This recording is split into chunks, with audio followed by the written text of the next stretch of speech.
Antoine Dupont déjà très fort avec l'équipe de France de rugby à 7. L'équipe de France de water-polo créait la surprise au championnat du monde à Doha. Une Team USA totalement fantastique au JO de Paris 2024. On te fait le point sur tout ce qui s'est passé en février en lien avec les Jeux Olympiques. C'est le journal des JO de février de Passion Sport.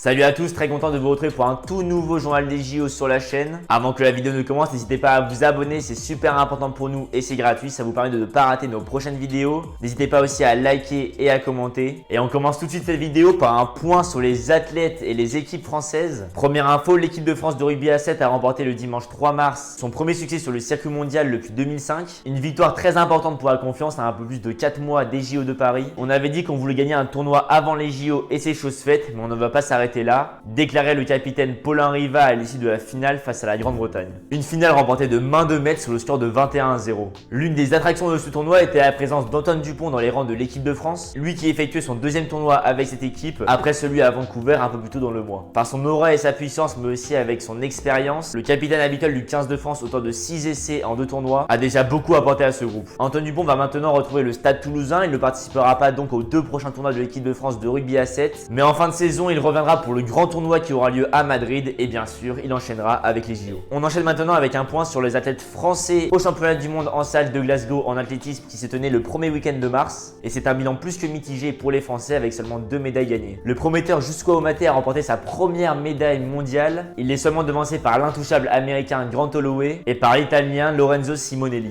La deuxième médaille française a été remportée par Sirena Samba Mayela, tenante du titre sur 60 mètres, qui a décroché la médaille d'argent avec un nouveau record de France. Elle n'a été devancée que par la record woman du monde, à savoir Devin Charlton.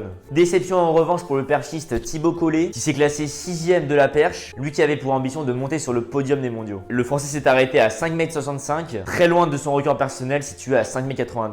Benjamin Robert, qu'on a eu la chance d'interviewer, son interview sort d'ailleurs très prochainement, s'est qualifié pour sa première finale mondiale sur 800 mètres, après avoir franchi la ligne lors de la finale à la 5ème position, il a finalement été disqualifié. On termine ce point sur les athlètes français en évoquant la grave blessure de Margot Chevrier lors de la finale de la perche. La Française de 24 ans a subi une fracture ouverte du talus lors d'un saut. Son programme pour revenir à la compétition n'est pas encore défini, mais son objectif reste bien sûr les JO. Troisième info, l'équipe de France masculine de water-polo est allée jusqu'en demi-finale du championnat du monde qui se tenait à Doha mi-février. Une performance tout simplement historique. Après s'être échappé des poules en 2ème position puis avoir battu l'Australie en 8ème de finale, les poloistes français affrontaient la Hongrie tenante du titre en quart de finale. Face à des Hongrois sûrs de leur force, les joueurs du sélectionneur Florian Bruzo ont eu beaucoup de mal en première mi-temps avec un score de 7-3 pour la Hongrie. Mais en deuxième mi-temps, le match a basculé dans une toute autre dimension avec une remontada totalement magnifique de nos Bleus conclue par un ultime tir à 2,2 secondes de la fin du meilleur buteur de l'équipe de France, Thomas Vernou, qui qualifie l'équipe de France en demi-finale. Ce but offre à la France la première demi-finale mondiale de son histoire. En demi-finale, la France est passée tout proche d'un nouvel exploit en poussant les Croates au tir au but. Les tricolores ont échoué à l'issue de la séance de tir au but, mais à quelques mois des Jeux, ça promet. On termine ce point sur les athlètes et les équipes françaises en évoquant bien sûr le championnat du monde de tennis de table par équipe qui se tenait mi-février à la fois chez les hommes et chez les femmes. Et bien les Bleus s'en sont très bien sortis avec une super médaille d'argent glanée par l'équipe de France masculine et une médaille de bronze pour les féminines. En finale, les Bleus étaient condamnés à un immense exploit, ils devaient battre les Chinois qui alignaient les 3 meilleurs joueurs mondiaux. Très attendu, Félix Lebrun, 6ème joueur mondial, était vraiment l'espoir pour l'équipe de France. Mais il n'a rien pu faire face au numéro 2 mondial Wang Chuqing avec une défaite en 3-7. Juste après, c'était son frère Alexis Lebrun qui jouait. Il avait en face de lui ni plus ni moins que le numéro 1 mondial Fan Zhendong.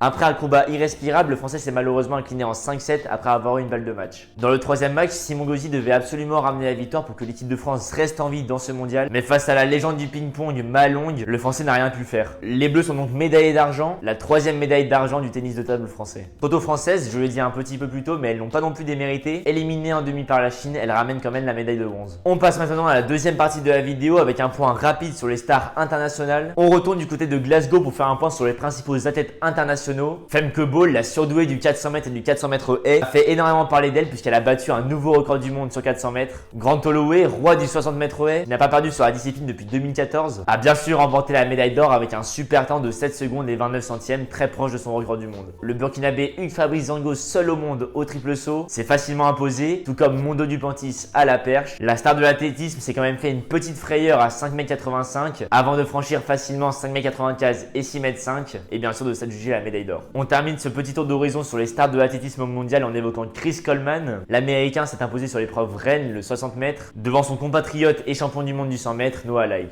Deuxième info, la sélection brésilienne de football ne sera pas aux Jeux Olympiques. Elle a lamentablement échoué lors du tournoi de qualification olympique. Des joueurs comme Vinicius, Marquinhos ou encore Neymar ne pourront pas participer donc aux Jeux de Paris 2024. Le Brésil qui restait quand même sur 2 médailles d'or consécutives. Troisième info, on va parler basket maintenant. Selon The Athletic, 11 des 12 membres du Team USA seraient déjà connus pour les JO. Plusieurs superstars seraient déjà assurés d'être sélectionnés. On parle de LeBron James, Stephen Curry, Kevin Durant, Jason Tatum ou encore Joel Embiid. On devrait également retrouver Jrue Holiday qui évolue du côté des Boston Celtics et qui avait fait des super JO de Tokyo. Fin février, Kevin Durant annonçait déjà la couleur en disant « Je veux vraiment montrer à quel point nos joueurs sont dominants. Des victoires de 40 ou 50 points, c'est ce que je veux faire. » Un peu arrogant peut-être le KD. Pour terminer cette vidéo, je vais vous parler des 3 infos extrasportives à retenir pour ce mois de février. Après 7 ans de construction, Emmanuel Macron a inauguré le 29 février le village olympique à Saint-Denis. Ce complexe va accueillir près de 14 500 athlètes avec leur staff. Pour information, le village regroupe 82 bâtiments, 3000 appartements et 7200 chambres sur un site qui s'étend sur 52 hectares entre Saint-Denis, l'île Saint-Denis et Saint-Ouen au nord de Paris. Nicolas Ferrand, le directeur général de la Solidéo, à savoir la société de livraison des ouvrages olympiques, a déclaré sur France Info « Le village olympique est le chef-d'œuvre de ce que l'industrie de la construction sait faire en France ». On enchaîne avec la deuxième info extra-sportive, une affaire qui a beaucoup fait parler.